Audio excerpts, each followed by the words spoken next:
has joined the conference. All right, morning, everybody. I guess we'll get started. It's about 3 minutes after 10, so hopefully there's not too many more stragglers here. I'm going to pass it over to Jim and let him do the introduction, but thanks, everybody, for joining.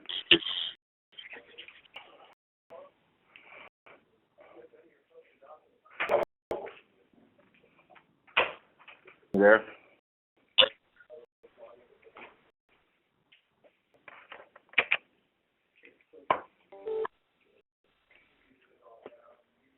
Now, can you hear me now? Has joined the conference. Yeah. Looks like multiple mutes on this. Hi, everyone. I'm Jim in the San Diego office, and thanks for coming into this, joining us for this third and last session of this PMP little webinar. This is our third time doing this, so maybe we'll get it right this time. This webinar really was the start of talking to Mike Sadani, and it's interesting because we teach this at the core PM training, but new hires and people weren't really familiar with it. So started this.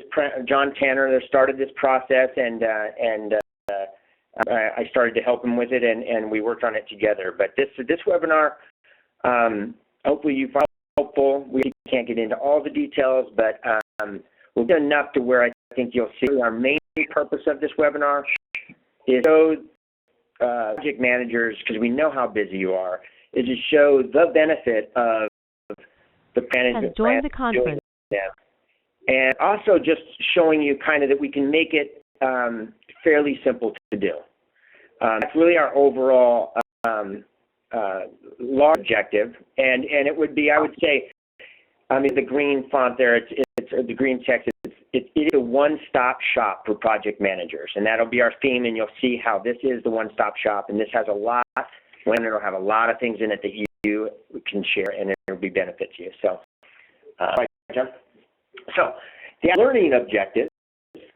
We're going to go over. John and I will both go over kind of the what, the why. Why are we doing this? Where can we find it?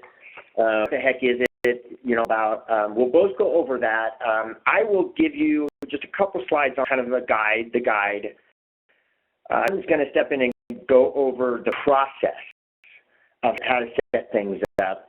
And then he's going to go over the right sizing. That's very valuable. John will go over kind of one of the key things of making this simpler to do is that Mike Sadani took some time and he made different templates because it'll make it really much simpler on smaller projects than large projects. So John will go over the right sizing. Wrap it up with going over some tips and tricks. I'm going to just some little things that John and I, as we've done these, have find little shortcuts and things that really help us even do it easier. So that's join the conference. John. So is a project management plan. Obviously, not going to read. That's really the textbook definition of it in that all that text right there. So I'm not intending to read that and even having you read it, other than an overachiever. But John, I really put the second one in there. Is simply put, the project management plan is a collection of all pertinent information required to successfully manage a project. So it helps. It is a tool. And remember, John and I have always said that, use the tool. Don't let the tool use you. And so the last click there, John, if you look. So, again, it is the one, John, hit the slide, hit the click there. Maybe there's a delay. It's the one location for almost everything. My first draft shows everything, but it's for almost everything you'll find. It is the one location, that one-stop shop. Next slide, John. So, the why. Why PMP? Why do we have to go through this extra process? We're already doing all these things for our clients. Why PMP? Well, isn't it? Yeah, essentially. My bad, John. Go ahead. Yeah, essentially, the main purpose for a PMP is to provide, as Jim said at the beginning, it's one location for information. So as we go through these bullets, it facilitates a standard process for planning the execution of a project. I mean, anytime we work on a project or we think about working on a project, we typically go through a planning process up front, or at least should be going through a planning process up front where we are disseminating all of the pertinent information for the project, whether it be master agreements, information, who the players are going to be in the project, phasing, timing, all that fun stuff is all part of planning the project. So this helps you facilitate that standard process for pulling all that information together and provides a one location reference tool for that information. So this becomes a really, as a third bullet, a critical resource for managing the project, in that it becomes the location for all of that critical information that people can go to find it. So all of the designers, engineers working on the project, anybody that's involved that needs to know, who's the client contact, where are they located, who all is involved in this project, what disciplines do we have, what are some of the critical issues, what are the hot buttons, phasing and edge conditions, and anything that's worth mentioning up front has joined the conference. Somebody might need to know if they're working on the project. And then if something happens to, the project manager leaves, or the project gets internally transferred to a different project manager, it gives them a location where they can go and they can then find all that information relatively quickly. So that's really the overarching purpose of the PMP. As we kind of mentioned, it's a quick resource for quick understanding of the project. I mean, once again, if we've got all the information in one location, it provides easy access to that information, and hopefully will save some time for the person that's looking at anything specific. It's a way, and this helps the clients understand that we have a quality control mentality, and that we are planning ahead for their project. So this is something that we can talk about this later, but we can share this with the client if they're interested in this, and it really provides almost sort of a marketing tool in a way, because they'll understand that we really take their project seriously, and we're going through the formality of putting standardizing the approach on how we're going to manage their project. And it's a tool for to develop lessons learned. It's a living, breathing document. The PMP is a document that we're going to continue to update as the project progresses. So as we come into issues that may be critical to the project, those can be documented in the project management plan, and it can be updated accordingly. The project phasing may change. Maybe the project gets sold if it's a sector project, or the project manager on the client's end changes, or funding sources change, or whatever the case may be. This is the document where some of these critical items can be recorded and updated. So it provides a good resource when we're putting together a proposal for a similar project down the road to go back and see what sort of lessons were learned. And then it's scalable. It's like a big, heavy, massive document that we're discussing, but it really doesn't need to be. I mean, it's really a function of the project itself, and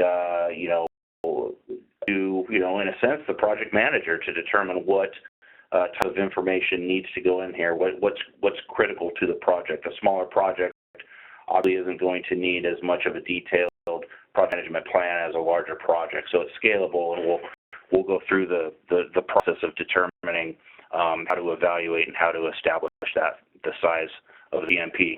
So for most of you probably have seen the project management plan templates. I'm sure some of you maybe have not, but regardless, it's very easy to find.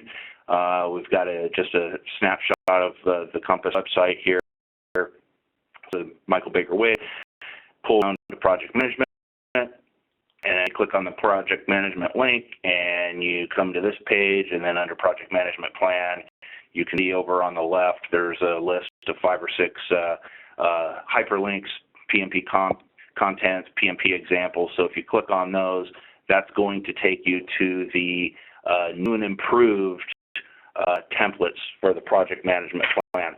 And that is, I'll mention, just kind of a work in progress. I'm not sure, Jim, I think we still have to get those links updated. So I think right now they go to older versions of the template, but Jim will elaborate a little bit more on that. Yeah. But this is where you're going to find them ultimately. John, I did get an email. Just go back one slide, John. I did get an email from G. I downloaded them. I'll take another look. But if you look below that red arrow where it says samples, forms, and references, it'll be there, and there'll be examples, but not the examples. There'll be one that says forms, and it'll say templates. So they will be there if they're not already, and they are clickable. As John will show you later, they are clickable in this PowerPoint. Okay? So, get on that. Thanks. All right. So, again, the project management is the host location for critical project management documents. Okay, so this is a slide that they put together for the NAFAC, the recent NAFAC IDIQ that we interviewed for. Because we wanted to show the client all these good pieces, that this document has, but also that, as John stated earlier, that we're organized. And you're hiring somebody that's organized, and along with, obviously, a byproduct of being organized is having high quality and quality control. And this project management plan really puts it all together and shows you that layer. So if you look, this is the first sheet of the project management plan. Next slide shows you the table of contents that it goes in. Then the next slide shows you a little bit of, it has an org chart in it. It's just got everything in it. It's got the org chart of the team in it. Then it's got a schedule in there. Now, if you notice these are all what we do. You're not doing what you're not doing on certain projects. It's just a matter of putting it all together so that you can have them in one place, as John mentioned.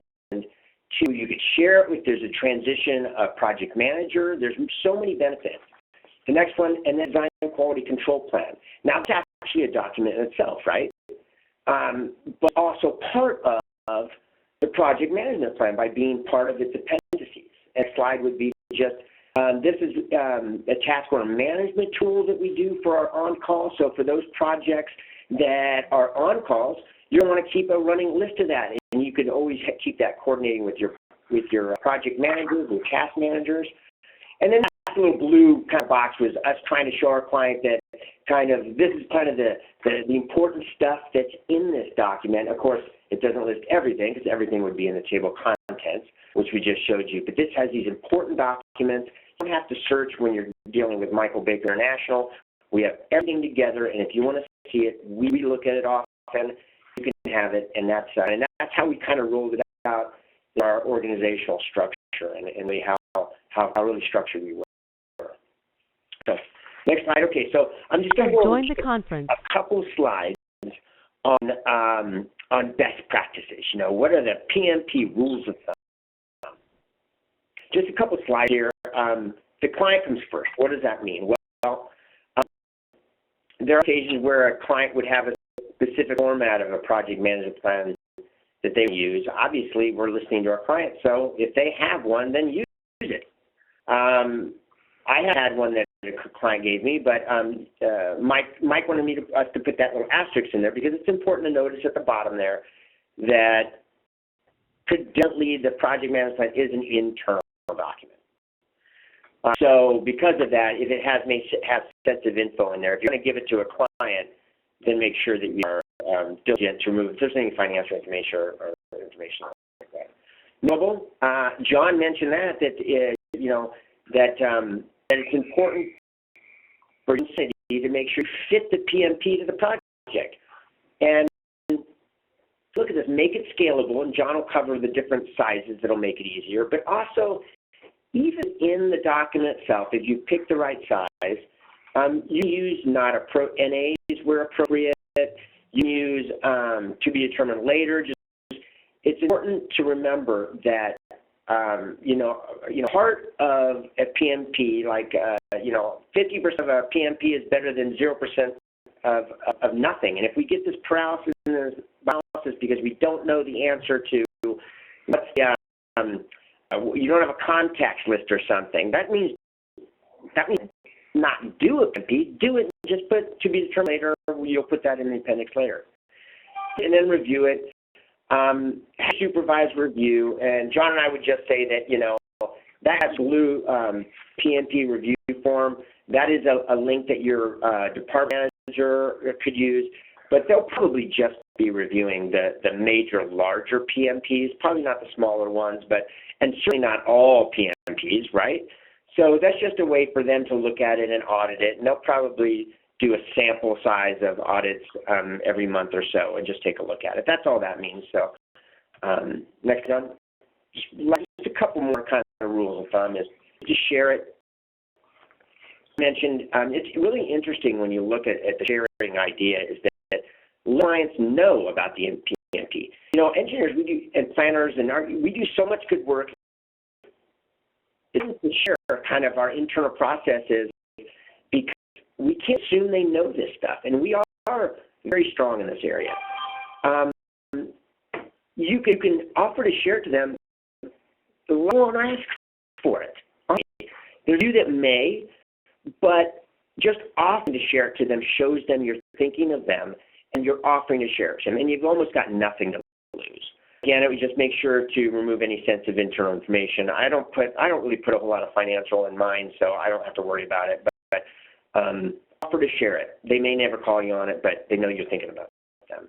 And actually, the PMP again is the master rep document. So share it with your team. You've offered to share it with your client. Share it with your team. Let them know it exists. Items of scopes and contracts, they're all in the PMP instead of scattered throughout your server or files or in baskets or floor. They're all collectively in that PMP. And it's one place somebody could go and just really get caught up very quickly on the project. So with that, John will process a little bit.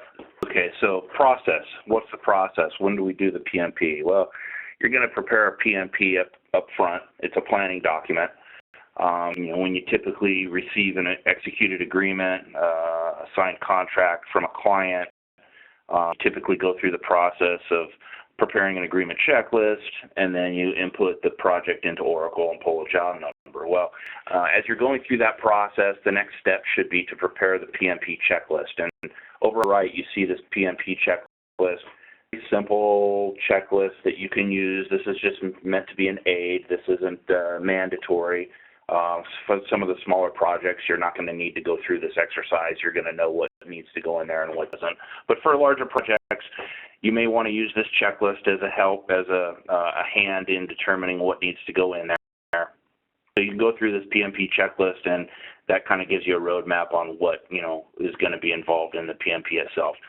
So then once you've done that, you can populate the PMP fields, and as I'll pull up some examples here in a future slide, you'll see the project management plan is a template, and it's got fields that need to be populated.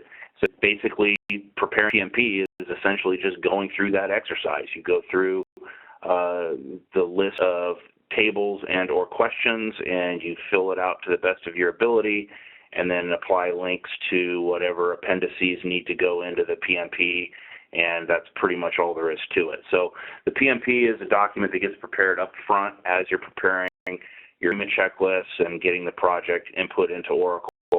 That's the timing for this document. Once you've prepared that, this is a key component here, is you want to send a link for the file location of the PMP to your OQM, or your Office Quality Manager. We'll put and PA, because what we've been doing here is we've been providing a copy to our project accountant, and they've been using that as sort of a checklist item to make sure we have it in place before they open the project number. But the real key item is to get it to your OQM. If you don't know who your Office Quality Manager is, ask your office manager, ask your department manager, your supervisor, whoever the case may be.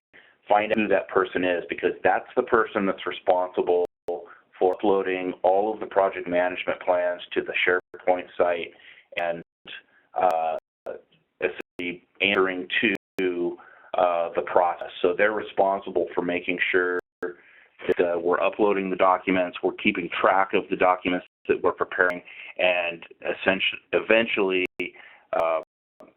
they're going to be auditing these documents. And so it's critical that the OQM knows where the PMP is located. So if you can send them a file location or a link, then they can take it from there and they can get it uploaded to the proper place.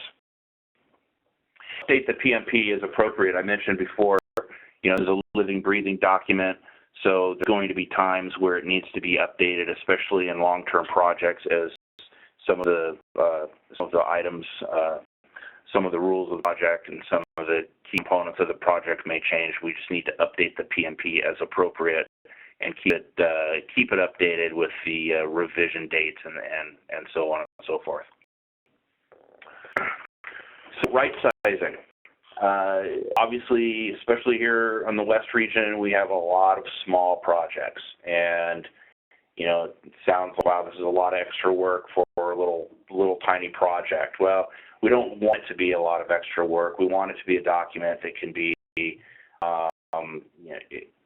utilized and we can benefit from having it, and it'll make our life easier. So there's 3 templates here that have been provided based on the size of the project, and the smallest one is for on-call projects that have task orders of under $25,000. So that's it's pretty straightforward.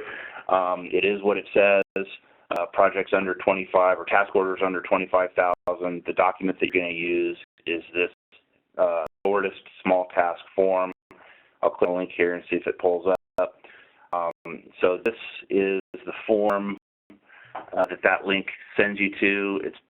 It's very easy. It's just a 4-page document answering simple questions like your name, project manager, client information.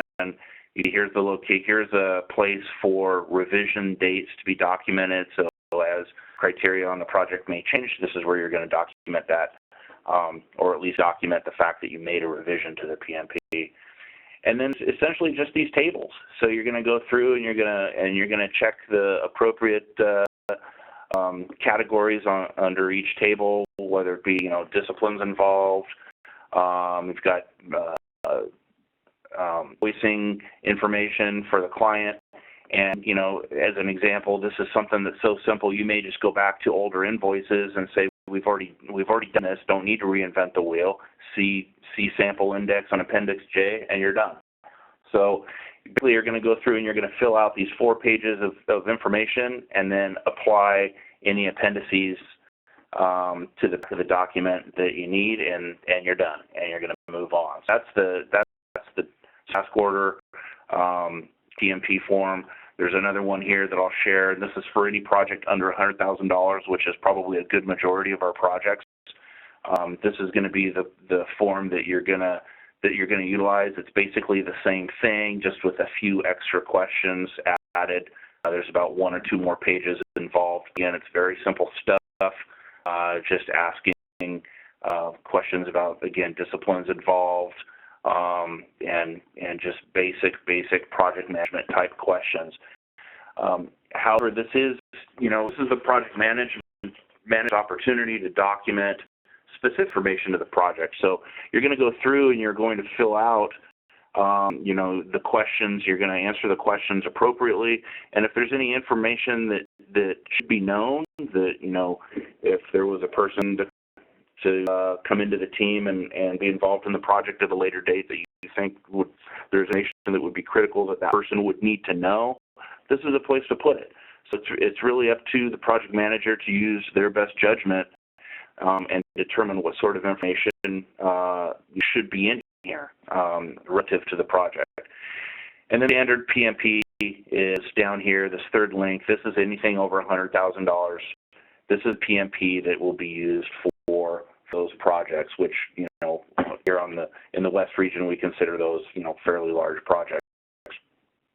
It's essentially the same thing again, with the exception of the fact that it's not pre-populated with tables. There's area in here for the project manager to add their own dialogue. So under each one of these self-explanatory categories, project purpose, scope of work and contract, critical assumptions, again, most of this information is stuff that's probably already documented in another location, so all you need to do is point in that direction. But if it's not, you may want to add a little blurb on, some assumptions and constraints that may be critical to this project, any additional project team stakeholders that, maybe weren't listed in the original org chart. It gives you an opportunity to expand on a few of these items that, that may be critical. So it's your best judgment and put the information in here that may be applicable, that they need to know if they're working on the project. But you don't want to spend your entire life doing this, so the idea is to make it as quick and simple as possible, which is why we added some of these quick links as quick answers on some of these. So those are 3 types of PMPs that we'll be preparing. I've sent this file out to everybody. I'm going to send it again after we're done with this presentation, so that everybody has it, and you can put these links on your desktop or wherever is most convenient for you, so that you have them at the ready. Another thing that I'll mention too is that as we're preparing these PMPs, one of the things that we want to do with these is get them into a kickoff meeting, right? So as you're starting a project, you typically have a kickoff meeting with your staff. Bring the P into that meeting and make sure that they're aware that the P exists, and give them a chance to review it and go through it. That'll stimulate questions, and it also may bring up some issues that are critical to the project that maybe need to be documented in that PMP. With that, I'll pass it back to you, Jim. Okay, so I'm just going to wrap this thing up by showing you some tips and tricks, kind of a little bit more on PMP streamlining, the magic behind the tricks. The first is unknown info. You can't find one of the fields, or there's so many fields. We've significantly reduced the fields, but even the fields that are there for you to fill. That's hard to say. Fill. Do your best. There's one that you can't find in a few minutes. Tag it to follow up later. This kind of goes to what I was saying earlier, is that 75% of something is better than 100% of nothing. So tag it for follow-up, but get the thing done so that you've got it started and it's easier to just phone. So just do your best. PMP again. This is something we're very close to finishing here. Ask all offices to develop a standard folder. So in each project folder, you should have a PMP folder. And it'll be, I think this is what we need to clarify, but John and I are working on a template that'll go to a folder creator. So all of your projects will just have a PMP folder to populate. So we'll be sending that template out. It's just a guideline, just like anything else. There's nothing stopping you from creating a PMP folder in your project right now. And the benefit of being a little bit structured on that is that you can put links in emails, hyperlinks in emails, and then agendas to meetings will help, and I'll discuss that on the next slide. To delegate it, it's really interesting because the way we set this up is, clear is that Macedonia, as far as simplifying this whole process, I apologize, that all of you may know who Mike Donnie is. Mike is our director of project excellence. So he's done he's worked quite a bit to simplify, do these different sizes, created fields to just boxes. And what John and I have done is we've tried to right sizing that he's done, and even make it a little bit even simpler. And the way we've done it is to create, That's the conference. And you can delegate it. The beauty of delegating it is twofold, is that it takes a little workload off of project managers, but also, think about it, it gives a great opportunity for new grads to learn everything that we do. You're not going to give them a schedule to do, right? You're not going to give them a contract to put together, but by osmosis, by new grads helping us put these documents together, they're going to go through and they're going to be looking at those documents. It really is an opportunity for them to start learning what we do with actually doing the difficult work of putting those documents together for those. So next slide. So PMP, must be a delay here. Okay, so just last slide is the PMP is the quick preparation appendixes. You know, that's our motif of this whole thing. This at the risk of being redundant, and it's just that makes as all nature items and elements of a contract, and not a contract, but a project management. Has joined the conference.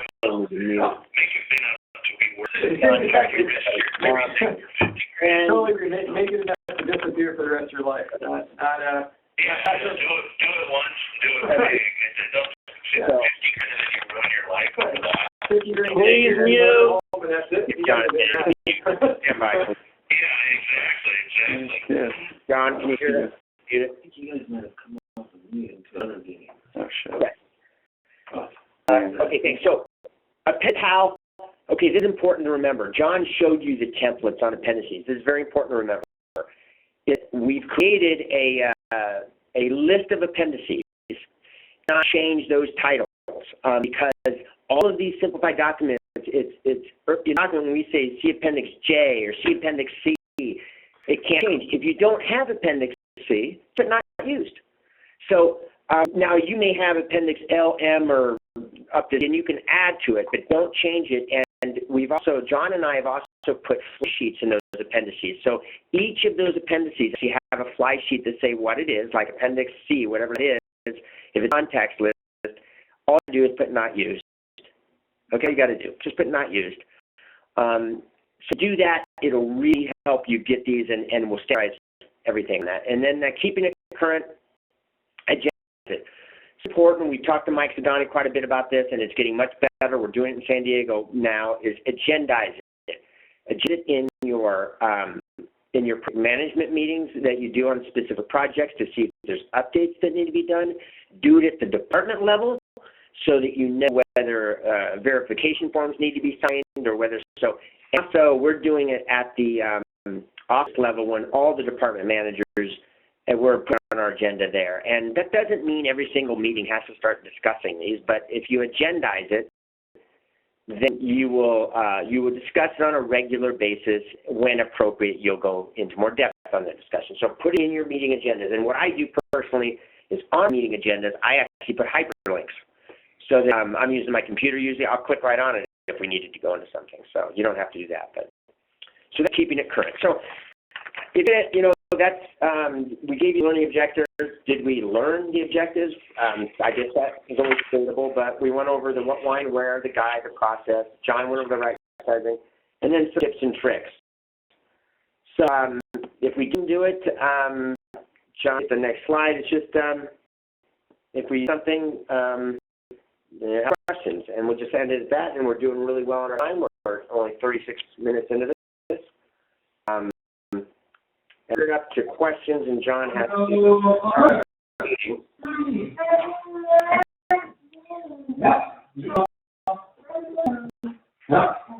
so actually that works well. Give me a minute to see if any questions are coming.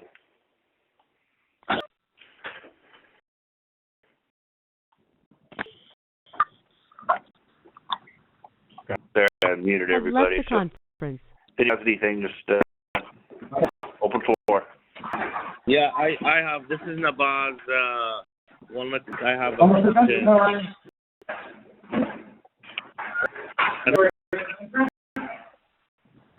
Left the conference. Wow. Left the conference. Go ahead, Nabaz. Go ahead.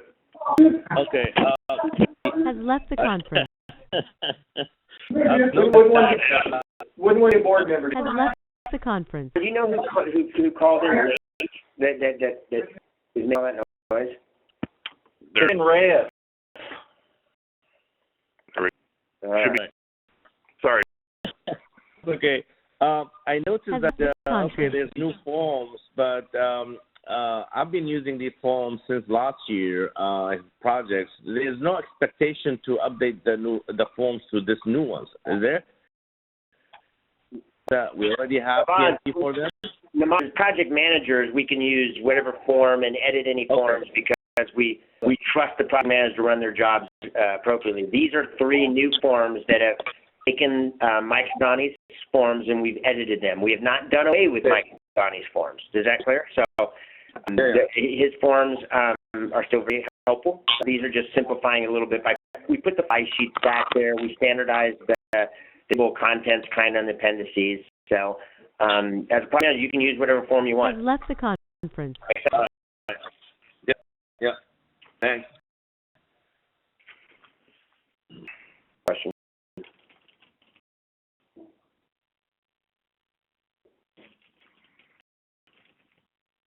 Anybody?